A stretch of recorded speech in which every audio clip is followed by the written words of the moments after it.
నా చెప్పుతో నేనే కొట్టుకుంటాను. నా చెప్పుతో నేనే కొట్టుకుంటాను. చాలు భయ్యాగా, చాలు ఉంటా బాయ్. హలో అండి, నేను ఇప్పుడే బార్బరిక్ సినిమాకి వెళ్ళాను. థియేటర్లో 10 మంది ఉన్నారు. 10 మంది దగ్గరికి వెళ్ళి నేను డైరెక్టర్ అని చెప్పకుండా ఒక్కొక్కరికి అడిగాను భయ్య, సినిమా ఎలా ఉందని. సినిమా చాలా బాగుంది అన్నారు.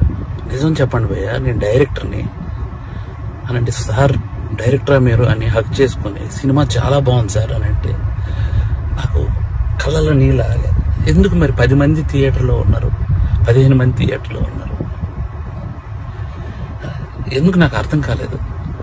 అంటే ఏం చేస్తే వస్తారు? నేను ఇంత 2.5 ఏళ్ళు పిచ్చుకొక్కలా కష్టపడ్డాను. 2.5 ఏళ్ళు. మీకు ఒకటి చెప్పాలి, నేను నిన్న సాటర్డే ఆఫీసులో చిన్న మనస్తాపం అయింది. థియేటర్కి ఎవరు రావట్లేదని చెప్పేసి ఇంటికి వెళ్ళాను. మా ఆవిడ సినిమా 4:40 షోకి వెళ్ళింది. నేను 5 o'clockకి ఇంటికి వెళ్ళిపోతున్నాను చెప్పాను. నువ్వు సినిమా చూసిరా, నేను ఇంటికి వెళ్తున్నాను అన్నాను భయ్య. మా ఆవిడ పరిగెత్తుకొని వచ్చేసింది భయ్య. నాకు అప్పుడు అనిపించిపోయింది, నేను ఎక్కడ మనస్తాపానికి చెంది ఆత్మహత్య చేసుకుంటారేమో అని వచ్చేసింది భయ్య.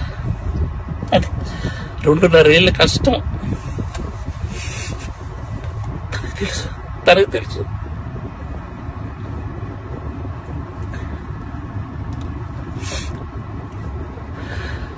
మలయాళం కంటెంట్లు, మంచి కంటెంట్లు చూస్తారు థియేటర్లో అని చెప్పి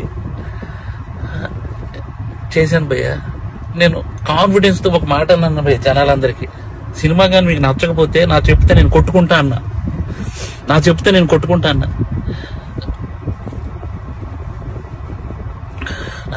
కొట్టుకుంటానంటే కూడా జనాలు రాలేదు భయ్య. నాకు అర్థం కావట్లేదు, ఇప్పుడు జనాలు రావట్లేదు అని అంటే ఏంటి అర్థం? పని చేస్తా భయ్య, నేను ఇలా కాదు, నేను మలయాళం ఇండస్ట్రీకి డైరెక్ట్ వెళ్ళి అక్కడే సినిమా తీసుకొని ఒక తెలుగు ఆడియన్గా ప్రూవ్ చేయడానికి వస్తాను భయ్య. నేను ఒక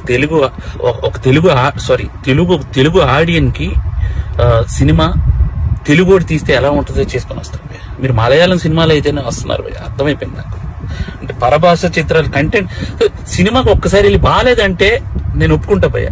మీరు సినిమాకే రాకపోతే నేను అసలు బాగాలేదు బాగుందో నాకేం తెలుస్తుంది అసలు? నాకు ఎలా? ఈ ఛాలెంజ్ నేను తీసుకున్నాను. నేను అది రిటర్న్ తీసుకొని నా చెప్పుతో నేనే కొట్టుకుంటాను. నా చెప్పుతో నేనే కొట్టుకుంటాను. చాలు భయ్యాగా, చాలు ఉంటా బాయ్.